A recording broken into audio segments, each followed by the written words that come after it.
Welcome to my YouTube channel. आज हम आप लोगों को माइटोकॉन्ड्रिया के बारे में बताएंगे।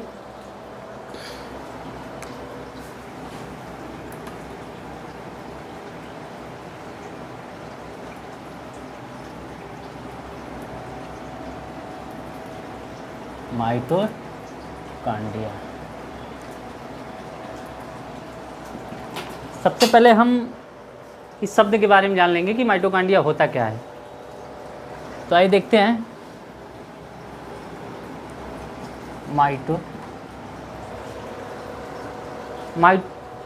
माइटोस एंड चॉन्ड्रियांस, ये होता है चॉन्ड्रियांस। इन दोनों का अपना अलग अलग अर्थ होता है। इसका मतलब होता है, माइटोस का मतलब होता है थ्रीड्स, और इसका मतलब होता है ग्रेन्स।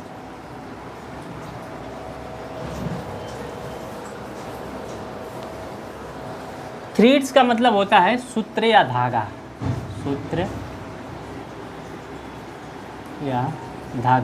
या फिर होता है, इसको कहते हैं तंतु। क्या कहते हैं? तंतु। ग्रेन्स का मतलब होता है कणिका।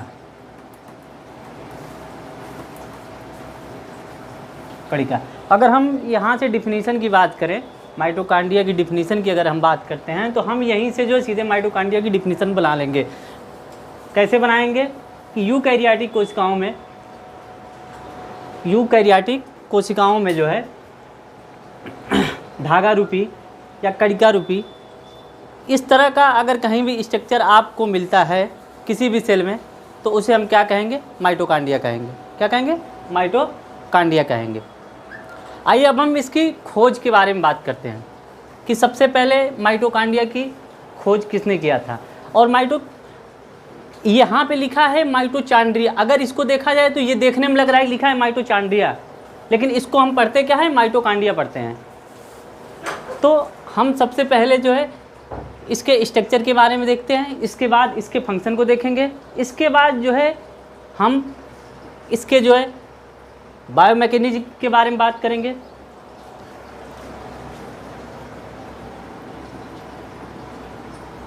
कोलिकर,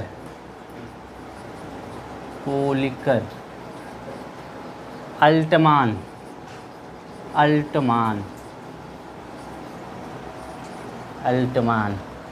और तीसरे वैज्ञानिक हैं बेंडा।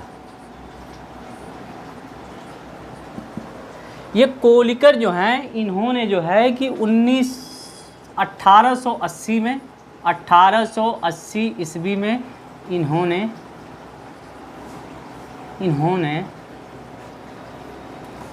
कीटों में देखा था। कीटों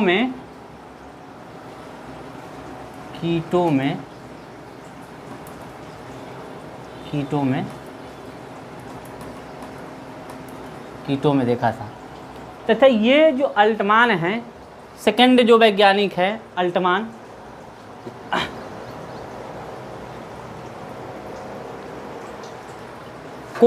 अल्टमान जो हैं ये बताए थे, कोशिकाओं में इनकी उपस्थिति के बारे में बताए थे कि ये जो है कोशिकाओं में जो माइटोकॉन्ड्रिया जो है कोशिकाओं में पाया जाता है।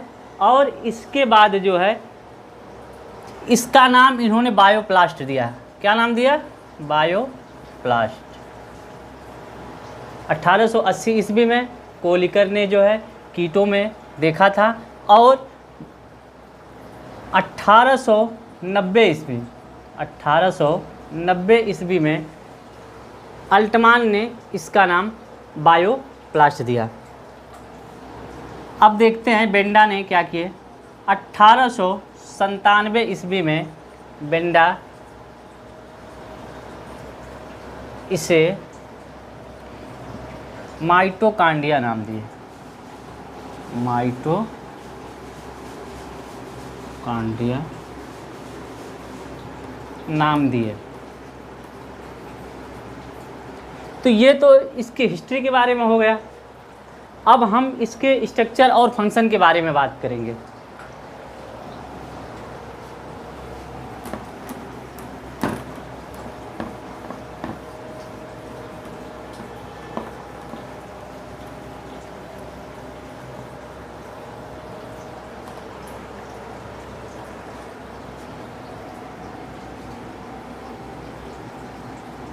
ये देखिए,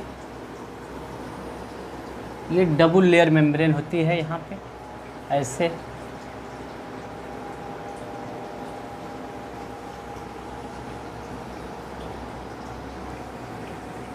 ये डबल लेयर मेम्ब्रेन होती है।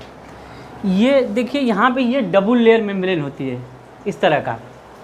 अब ये जो बाहरी मेम्ब्रेन होती है इसको हम आउटर मेम्ब्रेन भी कहते हैं। और ये जो है ये प्रोटीन की बनी होती है। ये जो है प्रोटीन की बनी होती है। ये प्रोटीन प्लस फैट की बनी होती है। और ये इसकी जो मोटाई होती है ये 60 एंगस्ट्रॉम होती है। कितनी होती है? 60 एंगस्ट्रॉम।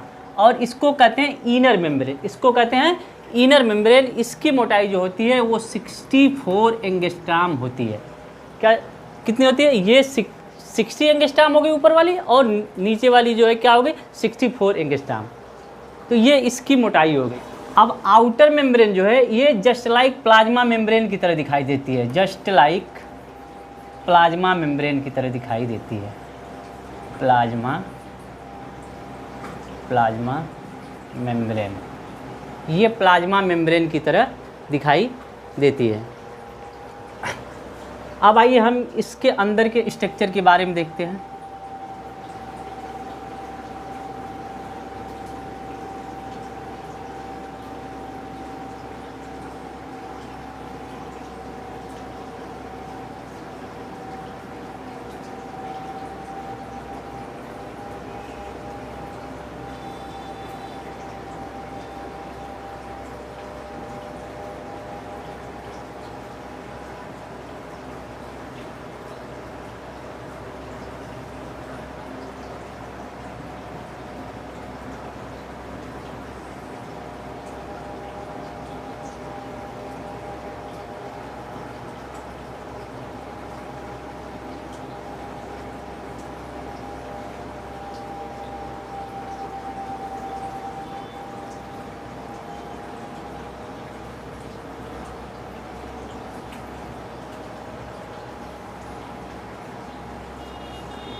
ये इसकी आंतरिक संरचना होती है। माइटोकांड्रिया की ये आंतरिक संरचना होती है। इसमें जो है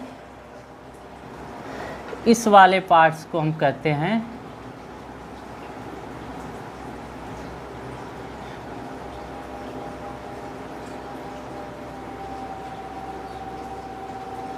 ये जो हो गया, ये जो आपको दिखाई दे रहा है उंगलियों के निशान के ऊपर जो है ये घुंडी टाइप जो दिखाई दे रहा है, इसको हम कहते हैं क्या? लाइसोसोम। क्या कहते हैं?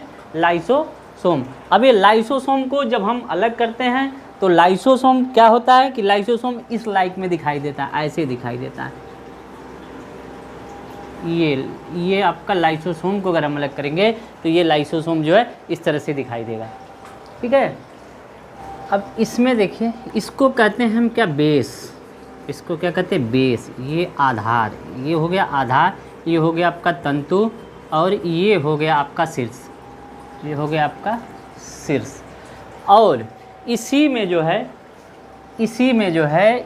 जो फास्फोरिलेशन क्रिया होती है, और इसी के माध्यम से जो है एडीपी से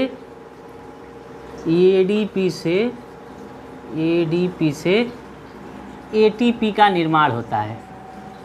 यहीं से जो है एडीपी से एटीपी का निर्माण होता है। और इस दौरान जो है फास्फोरिलेशन क्रिया होती है। कौन सी? फास्फोरिलेशन क्रिया होती है। इसी में जो है फास्फोरिलेशन, इसी पूरी प्रोसेस को क्या कहते हैं? हम फास्फोरिलेशन कहते हैं। अब अगर आपसे कोई पूछ दे कि फास्फोरिलेशन क्या होता है तो आप सीधे बोलिएगा कि एडीपी से एटीपी के निर्माण को जो है हम क्या कहते हैं? फास्फोरिलेशन कहते हैं। यहाँ पे जो है ये एक प्रकार का जो है एंजाइम पाया जाता है जिसको क्या कहते हैं?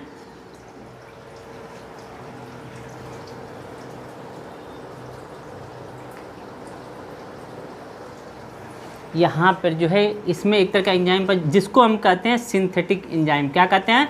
Synthetic enzyme. Synthetic enzyme.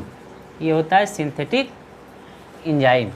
और यहाँ पे एक क्रिया और होती है जिसको क्या कहते हैं, ऑक्सीडेशन। ऑक्सीडेशन, ऑक्सीडेशन या ऑक्सीकरण, क्या कहते हैं, ऑक्सीकरण। ये मैकेनिज्म आपको बहुत कम ही लोग पढ़ाएंगे, ऐसा मैकेनिज्म है ये बायोकेमिस्ट्री में बहुत कम ही लोग जाते हैं, बहुत करेंगे। आपको इतना ही बता देंगे कि माइटोकॉन्ड्रिया का फंक्शन क्या होता है, इसको कितने लोग खोजा है, बस इतने ही पढ़ा के जो है आपको कहेंगे माइटोकॉन्ड्रिया हो गया, ख़त्म हो गया।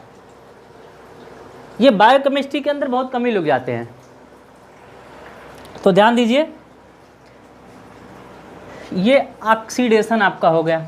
ऑक्सीडेशन मतलब ऑक्सीडेशन रिडक्शन, जैसा कि आप सुने ही ऑक्सीडेशन।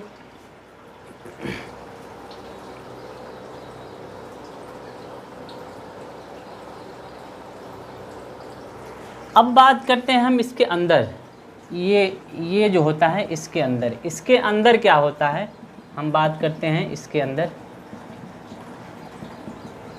ये इसके अंदर जो है एंजाइम्स होते हैं, एंजाइम होते हैं, फैट होता है, कार्बोहाइड्रेट होता है, और इन्हीं का अपचयन होता है, इन्हीं का ऑक्सीडेशन होता है, और इन्हीं के द्वारा जो है एडीपी से एटीपी का निर्माण होता है, और जिससे हमारे सेल को जो है ऊर्जा मिलती है। और इसीलिए इसको हम क्या कहते हैं, power house of the cell. क्या कहते हैं, power house of the cell, of the cell कहते हैं, यानी कि कोशिकाओं का, इसको हम कहते हैं ऊर्जा गृह कहते हैं, मतलब कोशिकाओं का ऊर्जा गृह कहते हैं, power house of the cell, इसी को हम कहते हैं। इसकी संख्या कितनी होती है, आइए हम इसकी संख्या के बारे में ज़रा चर्चा कर लेते हैं। इसकी संख्या होती है हर सेल में 10⁴ से लेके 10⁵ तक होती है, यानी कि 10,000 से लेकर के 1,00,000 के बीच होती है, 1,00,000 के बीच होती है। समझ में आया? इसकी जो मोटाई होती है, अब हम ये लाइसोसोम की जो मोटाई होती है ये 80 से 90 एंगस्ट्राम होती है। कितना होती है, 80 से 90 एंगस्ट्राम, 80 से 80 एंगस्ट्राम टू 90 एंगस्ट्राम इसकी मोटाई होती है।